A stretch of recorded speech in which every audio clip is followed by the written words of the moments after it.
ठीक है, कल की क्लास में हमने कुछ बुनियादी बातें पढ़ ली थी। सेट कितने टाइप के हैं, सेट को लिखते कैसे हैं, रियल नंबर का सेट, प्राइम नंबर का सेट है, ये हमने पढ़ लिया था। और साथ साथ हमने पढ़ा था कि सेट को 3 तरह से लिखा जाता है, टेबुलर फॉर्म, सही है, और डिस्क्रिप्टिव फॉर्म और सेट बिल्डर फॉर्म। इसकी बुनियाद पर आज हम एक्सरसाइज करने जा रहे हैं 17.1।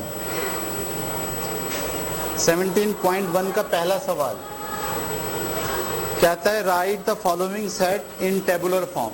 आपको नीचे 6 सवाल दिए गए और आपसे कहा गया उसे टेबुलर फॉर्म में लिखिए। पहला सवाल, इसका पहला part, A is equal to set of all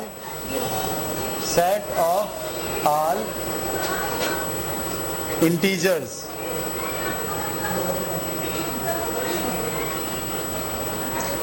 between -3 and 3। जी भाई, ये सवाल है, सही है। ऐसे सारे सेट लिखें, ऐसा सेट बनाएं जो इंटीजर्स का हो। इंटीजर्स किसे कहते हैं? जिसमें माइनस भी आता है, 0 भी आता है और प्लस तक जाता है, सही है। माइनस इन्फिनिटी से शुरू हो रहा हो और प्लस इन्फिनिटी तक जा रहा हो, बीच में 0 पे रहा हो, उसे क्या बोलते हैं आप? इंटीजर का सेट, सही है। हमको एक इंटीजर का सेट बनाना है जो -3 और 3 के बीच के नंबर लेने हैं। तो आपके ख्याल में -3 और 3 के बीच में कौन से नंबर हो सकते हैं? ऐसे होता है ना, -3, -2, -1, 0, फिर 1, फिर 2, फिर 3। तो -3 और +3 के बीच में कौन से नंबर आ गए?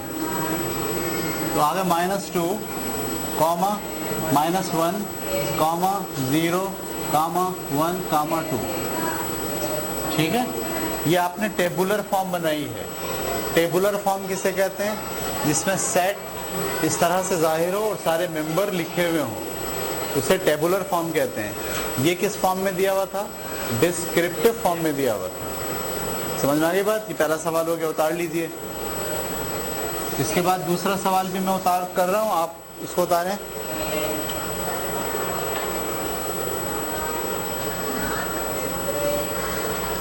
दूसरा सवाल,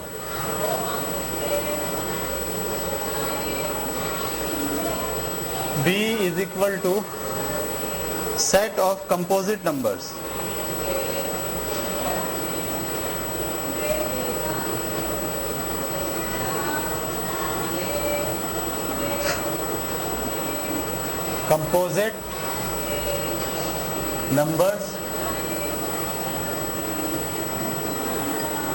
less than 11।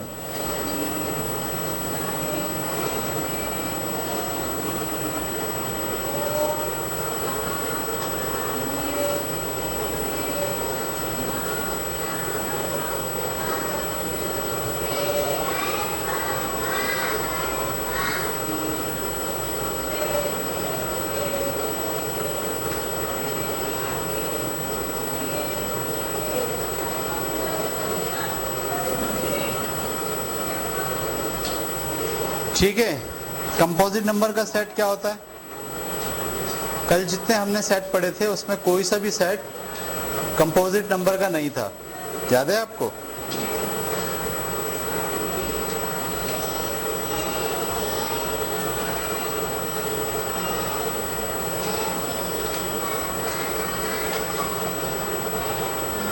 तो हम देखते हैं इसको, कंपोजिट नंबर क्या होते हैं।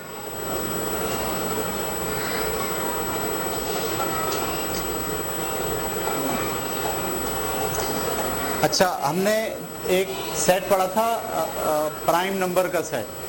क्या होता है प्राइम नंबर का सेट?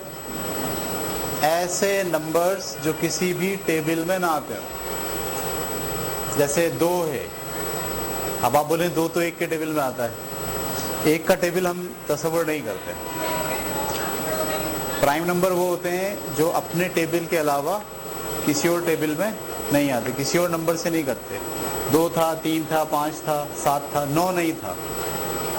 इसको हम क्या कहते हैं? प्राइम नंबर्स का सेट। अच्छा, इसी का उलट जो किसी भी टेबल में आते हो वो कहलाते हैं कंपोजिट नंबर।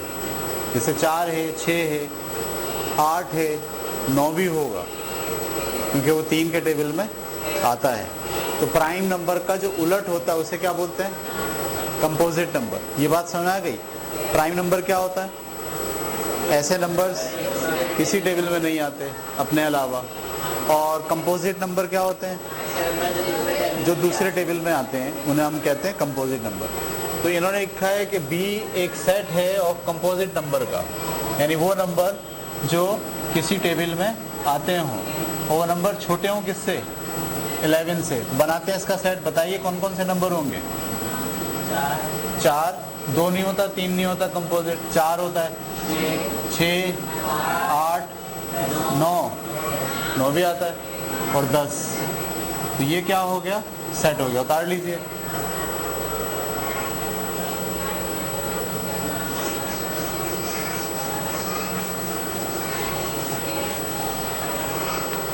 इसके बाद हम करने जा रहे हैं तीसरा सवाल।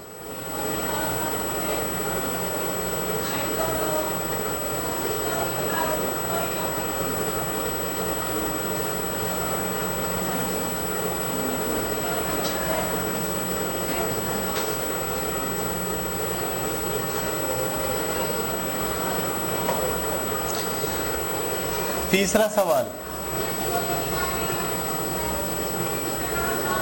C is equal to bracket X जबकि X belongs to prime number और 5 छोटा है x से और x छोटा है या बराबर है 13 के। ठीक है भाई? देखें सारे बच्चे, देखिए कितना लैंग्वेज को समझना। अब ये आपको सेट किस फॉर्म में दिया हुआ है? ये सेट बिल्डर फॉर्म में दिया हुआ है और इसे कन्वर्ट करना है किस में? टेबुलर फॉर्म में। इसके मेंबर लिखने हैं। पहले इसको पढ़ना सीखिए क्या बोल रहा है ये। C एक सेट है जो X मेंबर्स पर मुश्तमिल है। C एक सेट है जो X पर मुश्तमिल है जबकि X का ताल्लुक प्राइम नंबर से है, यानी ये सेट प्राइम नंबर का है। प्राइम नंबर किसे कहते हैं? जो अपने अलावा किसी और टेबल में नहीं आते। और मजीद ये कि 5 छोटा है x के, यानी x जो भी होगा वो उससे 5 से वो बड़ा होगा। 5 छोटा है उस नंबर के और वो नंबर छोटा है या बराबर है 13 के। इसका मतलब 5 से ज़्यादा, 13 या 13 से कम, क्योंकि यहाँ बराबर का निशान भी लगा हुआ है। या 13 के बराबर या 13 से कम। तो हम बनाते हैं इसका प्राइम नंबर। क्या 2 आएगा? क्यों? उसने क्या कहा है? 5 से बड़ा। 2 नहीं आएगा, 3 नहीं आएगा, 5 खुद भी नहीं आएगा। फिर क्या आएगा? 7। अब ये देखें x 5 से बड़ा है। 7 के बाद 9 तो आता नहीं, प्राइम नंबर नहीं है। 11 के बाद 13। वो कह रहा है 13 से छोटा हो या 13 के बराबर हो, तो 13 खुद भी आ सकता है। तो ये हो गया इसका जवाब। उतारिए। Question number 4। बुक्स आ गई हैं मार्केट में या नहीं आई अभी तक? तो मेरे पास यहाँ उस पे है, मोबाइल पे PDF फॉर्म में, ये मैं आपके साथ शेयर कर दूंगा मज़ीद। तीसरा के बाद चौथा, D बराबर है Y के जबकि Y बिलोंग्स टू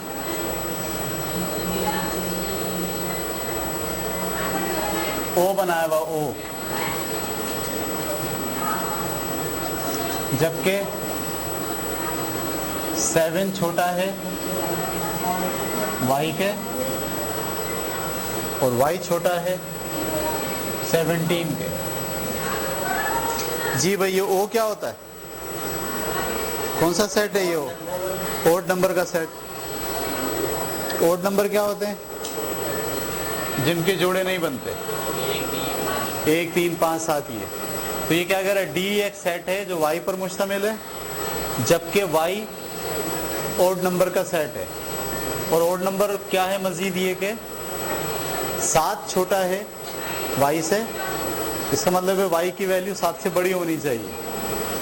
और y छोटा है 17 से, इसका मतलब y की वैल्यू 17 से छोटी होनी चाहिए। तो 7 से बड़े और 17 से छोटे ओड नंबर बताइए क्या होंगे? 7 से बड़ा ओड नंबर क्या है? 9, 9 के बाद 11, 11 के बाद 13 के बाद 17 नहीं आएगा, क्योंकि उन्होंने कहा है कि 17 से क्या होने चाहिए? छोटा होना चाहिए। उतारिए इसे भी। ये चौथा था, 5वां करने जा रहे हैं।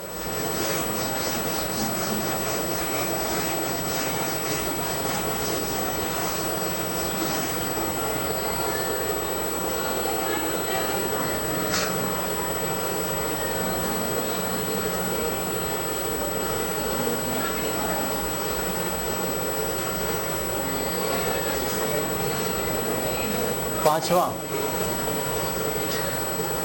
E बराबर है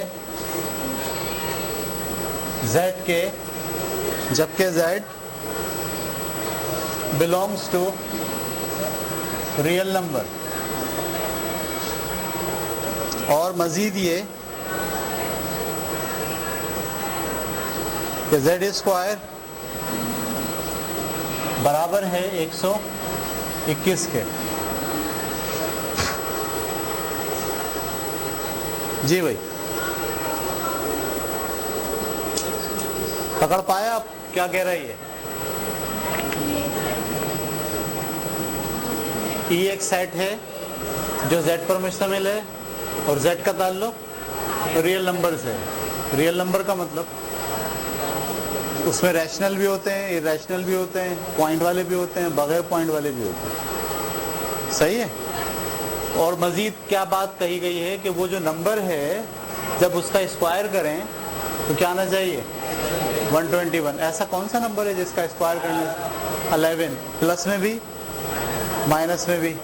तो इसका जवाब तो एक ही बना, क्या? Plus minus 11। खत्म हो गया। ठीक है, अगला छठा सवाल।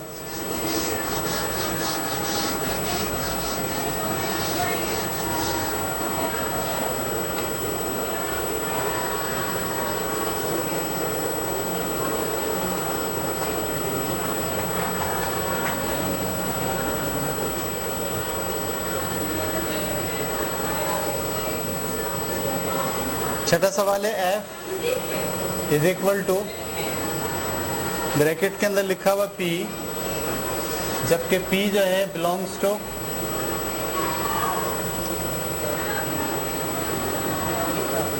Q, जबकि P का जो स्क्वायर है वो बराबर है -1 के।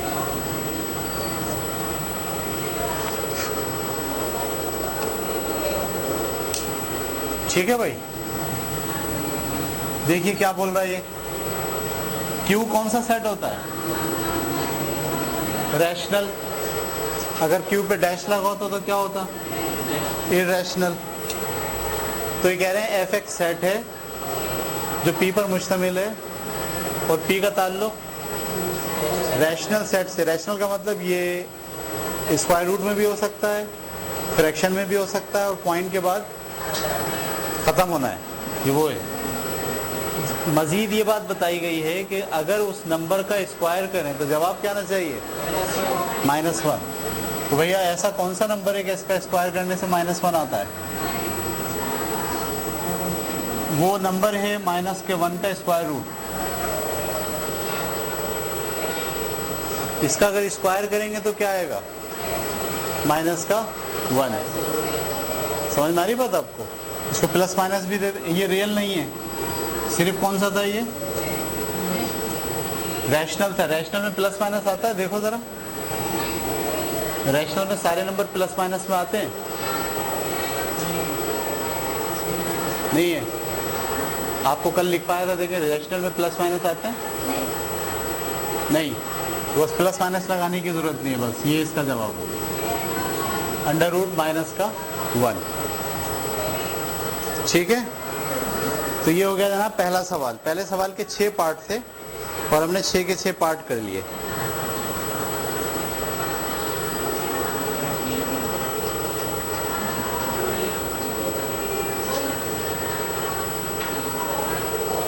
अब हम करने जा रहे हैं इसका दूसरा सवाल।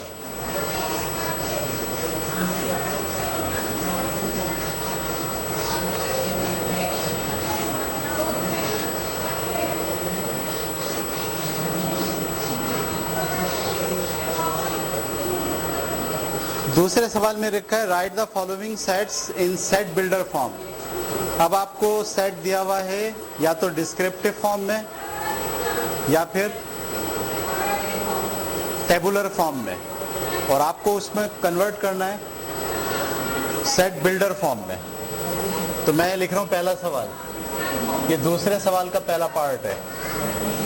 ए बराबर है set of all rational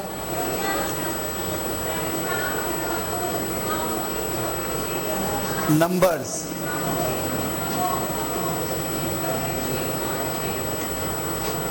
between 5 and 6,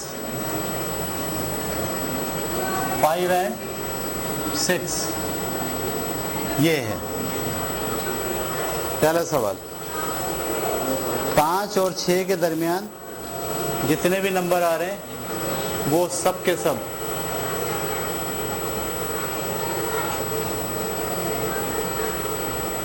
तो ए बराबर है, इसको आपको लिखना है किस फॉर्म में?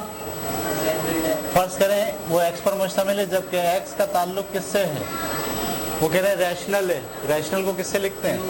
क्यू से। रैशनल को किससे लिखते हैं? क्यू से। और क्या लिखते हैं? वेयर। याद है आपको? पी अपान क्यू। देखिए रैशनल के लिए क्या लिखा था हमने last time?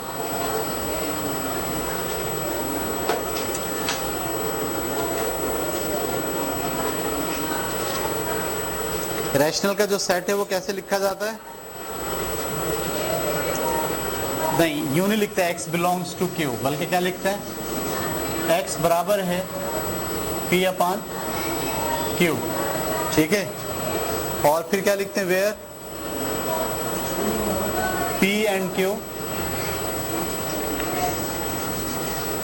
where P and Q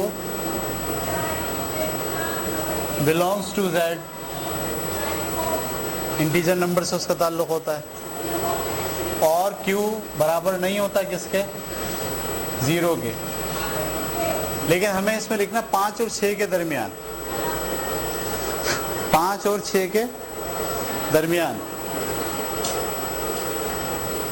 तो यहां पर हमें ऐसा एक एंड और डालना है, एंड मजीद ये कि x जो है वो 5 को छोटा होना चाहिए x से, और x को छोटा होना चाहिए 5 से, 6 से। समझ पाए ये बात आप? एक सेट है जो x पर मुश्तमिल है, जबकि x क्या है? P अपान Q है। P अपान Q से मतलब रैशनल है, और इसमें P और Q दोनों क्या हैं? हम इस पूरे की जगह ये भी लिख सकते थे Q, कि x बिलोंग्स टू Q, ये भी लिख सकते थे। लेकिन हमने उस x बिलोंग्स टू Q को भी यहाँ खोला है, P अपान Q, जबकि P और Q Z से ताल्लुक़ रखते हैं, और Q बराबर नहीं है किसके? 0 के। एक तो ये बात, और दूसरी बात जो इन्होंने कहा था कि उसकी जो रकम है वो 5 से बड़ी हो, 5 और 6 के बीच में हो, तो हमने लिखा है x की रकम 5 से क्या होनी चाहिए, बड़ी, और 6 से क्या होनी चाहिए, छोटी। तो ये वाली बात इसमें आ गई, 5 और 6 के बीच में हो। उतार लीजिए। इसका दूसरा सवाल,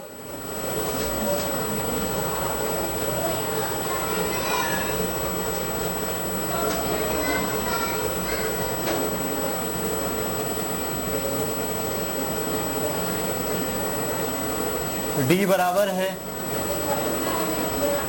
सॉरी बी बराबर है 1 2 3 4 6 12, 1 2 3 4 6 12।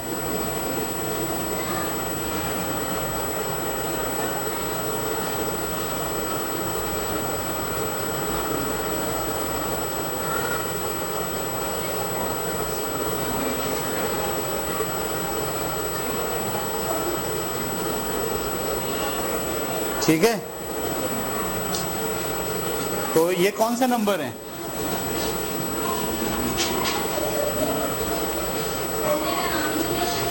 ये कौन से नंबर है? नेचुरल तो हैं, लेकिन उसमें तो 5 भी आता है, 7 भी आता है, इसमें तो 5 7 नहीं आ रहा। तो जब आप इस पर गौर करते हैं तो पता चलता है ये वो सारे नंबर हैं जो 12 को पूरा पूरा डिवाइड करता है। 1 भी 12 को डिवाइड कर सकता है, 2 भी, 3 भी, 4 भी, 6 भी, 12 भी। ये सारे वो नंबर हैं जो 12 के डिवाइजर हैं, जो 12 को पूरा पूरा तकसीम करते हैं। तो अब हम इसमें इसको सेट बिल्डर फॉर्म में लिख रहे हैं। B एक सेट है जो X पर मुश्तमिल है, जबकि X क्या है, X इज डिवाइजर ऑफ 12। ये हो गया इसका सेट बिल्डर फॉर्म। ठीक है, तो ये था आपका दूसरा सवाल। अब हम करने जा रहे हैं तीसरा।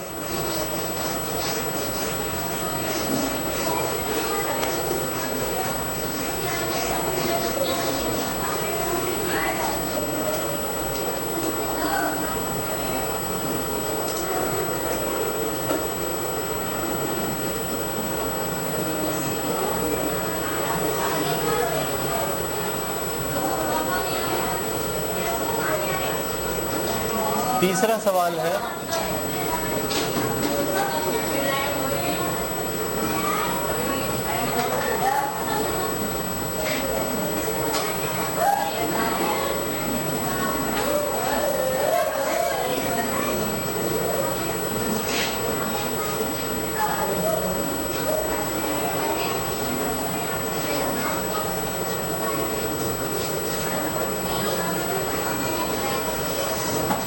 जी भाई तीसरा सवाल है, C is equal to 0,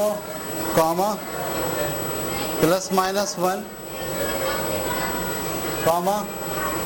plus minus 2 से लेके प्लस माइनस 40। ये कौन सा नंबर होता है? 0 से लेके माइनस 2 प्लस माइनस 1 इंटीजर होता है। क्या होता है? और वो लिखा हुआ प्लस माइनस 40 तक, कहाँ से शुरू करके? सही है, 0 से शुरू करके नहीं, माइनस 40 से शुरू करके प्लस 40 तक। सही, माइनस 40 से शुरू करके प्लस 40 तक। तो माइनस 40 से पहले क्या होता है? माइनस 41। तो माइनस 41 से बड़ा हो और प्लस के 41 से छोटा हो। अब इसको ऐसे लिखेंगे, C बराबर है तमाम x के, जबकि x किससे ताल्लुक रखता है? इंटीजर। इंटीजर का सेट क्या होता है? I। n तो नेचुरल नंबर है। इंटीजर किससे लिखते हैं? देखें कल जो मैंने लिखवाया है, Z से। वेरी गुड, वो Z होता है। अच्छा, जबकि कंडीशन क्या है, जो माइनस का 41 है वो बड़ा होना चाहिए, उससे बड़ा होना चाहिए x, और प्लस के 41 से छोटा होना चाहिए। ये बन गया आपका सेट बिल्डर फॉर्म। ठीक है, x belongs to integer where -40 is less than x, यानी यहाँ शुरू कहाँ से होगा, वो माइनस के 40 से, और कहाँ तक जाएगा, प्लस के 41 तक। बंद कर दें इसको।